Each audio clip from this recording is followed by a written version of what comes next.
Adult Insights is brought to you by Yapo Dollars, the video-on-demand program optimized to earn you more. If you're worried about the amount of competition online, I don't blame you. The adult entertainment industry continues to grow and there's a lot of talk about oversaturation. Yet there are things that you can do to ensure that your business stands out from the crowd.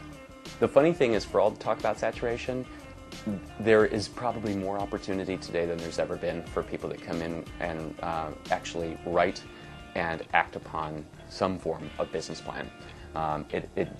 You will need a more refined approach. You'll probably need more capital than perhaps in one form or another, either human capital or money or both. But I see the glass being very half full right now, because there clearly is a generation of people that does not want to come up to a more accountable level of doing business. They come into the market, they find out what's hot, what people are getting memberships to, what's selling right now, and that's what they get into, and they make sure they research it, and they make sure that they come out with a product that's bigger and better and stronger than anybody else's. It is saturated, but if you know what you're doing, you can still make money, and you can still have a successful program. To be able to stand out in the market, you have to display something that no one else has, or you have to do a better job than what someone else is doing. So if you're doing your in-house exclusive content, well, you better be doing it really good and better be looking great, and it has to be constant quality. That's why I think that will make the difference in an overcrowded niche, is really like giving you the best bang for your buck, and how we're always trying to give you the best and not half-assing it, basically. You have to find a competitive edge. There has to be something that lets you stand out from the competition. Where's your market, and focus on what sets you apart from your competitors and run with that. The saturation means a lot of different things to a lot of different people. The way we combat it is by shooting new content all the time.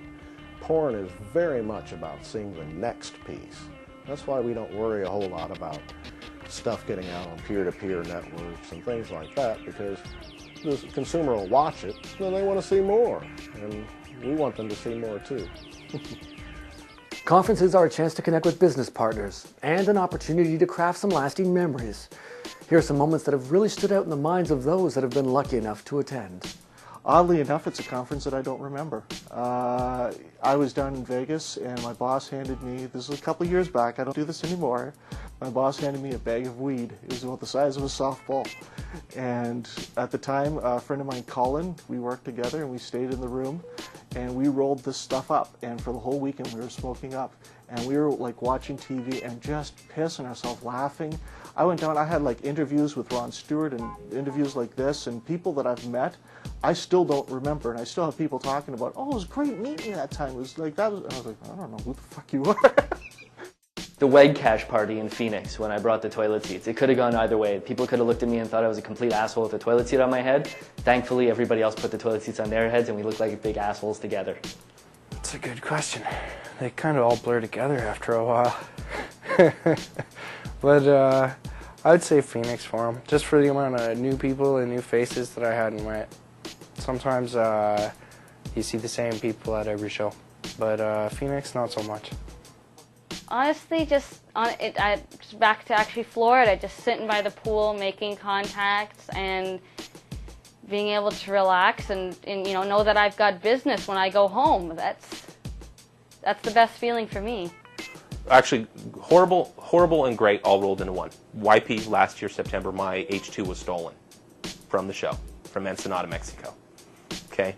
Horrible event. My Hummer was 3 years old, had 18,000 miles on it. It was my baby. It was the first time I'd ever taken it anywhere. Been to Mexico dozens of times, never had any problems. First Hummer ever stolen in Mexico for the police. Horrible show. But that night, I had so many people banding together to help me out, you know what I mean, giving me a ride back home from Mexico, you know what I mean, going out of their way, helping me out, carrying my shit around, you know what I mean.